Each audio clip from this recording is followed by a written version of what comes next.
A continuación presentamos nuestra opinión editorial.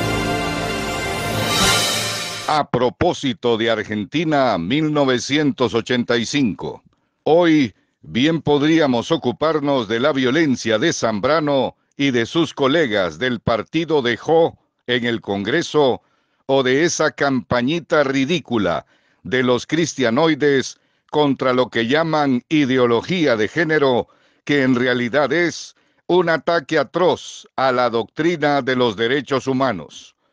Hoy sería igualmente una ocasión perfecta para retomar el supremacismo blanco inglés que ha comenzado a enviar 500 migrantes demandantes de asilo a una prisión flotante ubicada al suroeste de la Gran Bretaña y, ¿por qué no?, exponer el supremacismo de ese gobernador de Texas que ya provocó con sus boyas gigantes en el río Bravo la muerte de 2 migrantes, uno de los cuales era compatriota nuestro.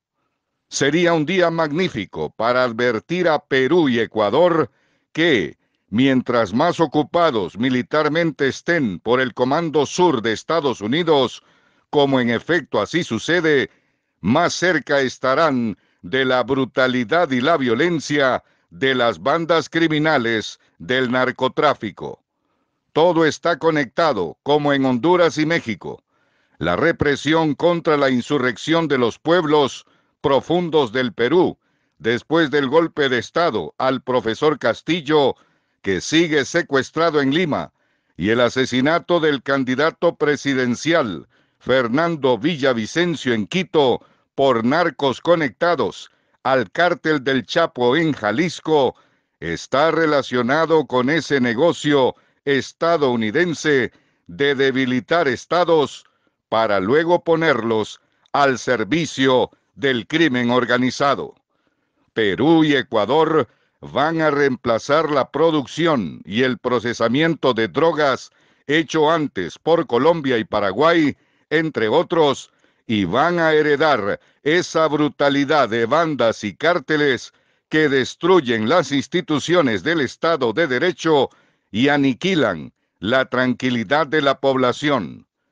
Honduras perdió en los últimos 30 años más del 30% de su población, ya sea por la vía de los homicidios violentos o por la emigración forzada por el miedo, la extorsión y la dictadura narcocorrupta instalada por Estados Unidos en 2009 para facilitar las operaciones de los Cachiros, los Valle, los Hernández y del Chapo.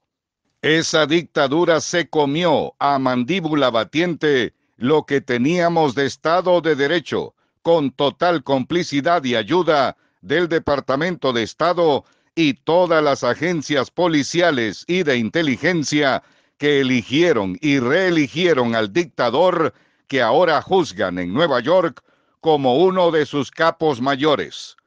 Por eso nos causan rabia todos estos arlequines empolvados y diputaditos sanguijuelas que conspiran contra el gobierno popular de la primera mujer presidenta de la historia hondureña, que debe enfrentar la reconstrucción total del Estado a causa de ese modelo Powell implantado por el imperio consumidor y lavador que cínicamente elabora listas de corrupción y rankings de derechos humanos.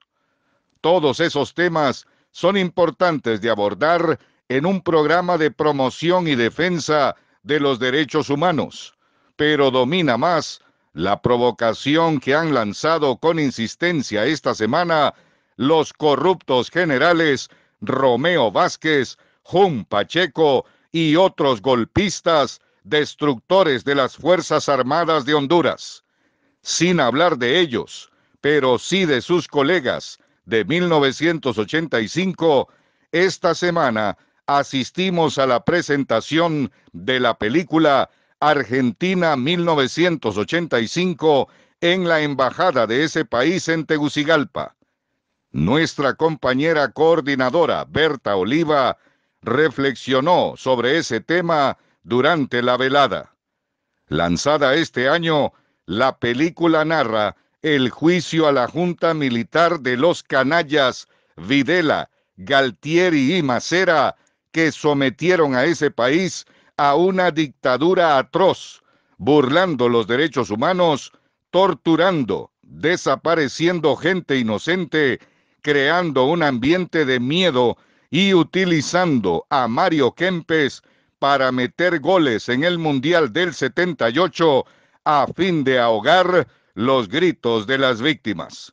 Basada en el intento de un fiscal de responsabilizar a los líderes militares del país por las atrocidades cometidas, la película se centra en Julio Strássera, un fiscal que se apresura a compilar evidencias, pero que se ve obstaculizado por las autoridades cómplices, a menudo hostiles, y por abogados chafistas. Strássera se ve obligado a utilizar una asistente sin experiencia y a jóvenes estudiantes de derecho sin experiencia que resultan ser un equipo brillante. A lo largo de la película, el equipo también se enfrenta a amenazas de violencia directa, retratando efectivamente la persecución y las amenazas, como esa carta de la Marina con una bala adjuntada en el sobre que recibe el hijo menor del fiscal. Durante la parte más intensa del juicio, los testigos describen sus secuestros y torturas. Algunos dicen que sus hijos o hijas fueron secuestrados y nunca más vistos. Parte de este testimonio es muy difícil verlo en la pantalla, porque el director lo maneja con tacto, considerando las heridas aún abiertas. El director se centra en los rostros de los testigos y ocasionalmente en los rostros de los jueces mientras escuchan. A pesar de ocuparse de un tema muy serio, la película tiene momentos de humor. Por ejemplo, cuando Strássera revisa una lista de posibles abogados a contratar y los clasifica por su dosis personal de fascismo.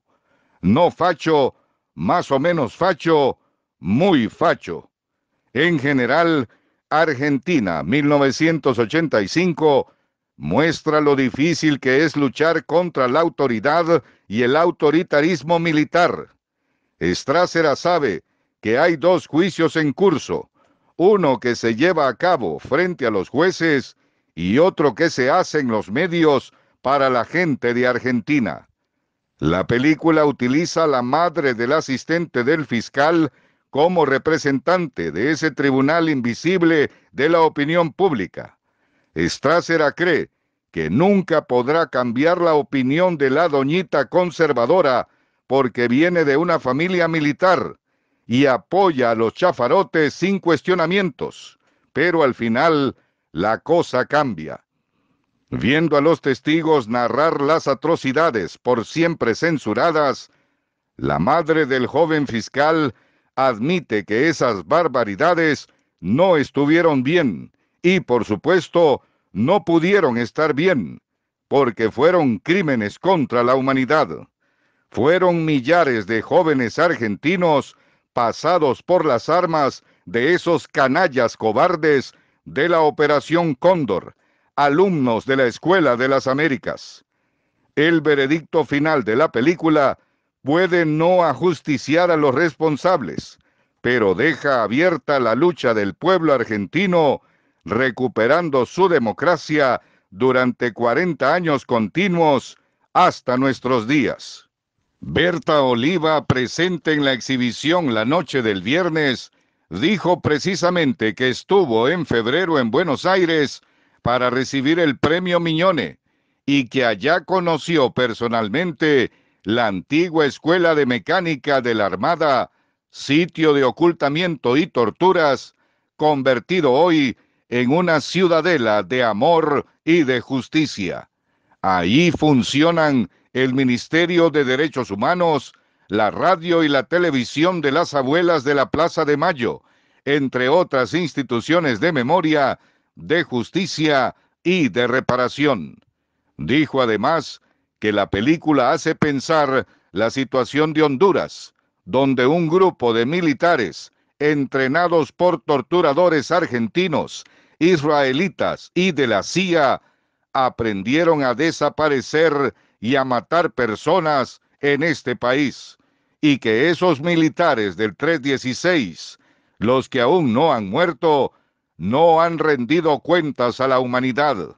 Sus crímenes siguen vigentes, esperando ese día que se decidan a confesar, a revelar y a purgar sus penas.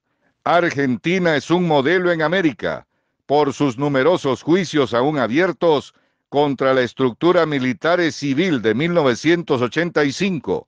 Todavía la semana pasada hubo audiencias para dictar penas y hace 2 semanas el nieto 133 fue recuperado por las abuelas en esa incansable lucha de devolverle la identidad a las hijas e hijos nacidos de personas en cautiverio y apropiados por jueces de la dictadura, por policías y militares que les mintieron sobre la identidad de sus verdaderos padres.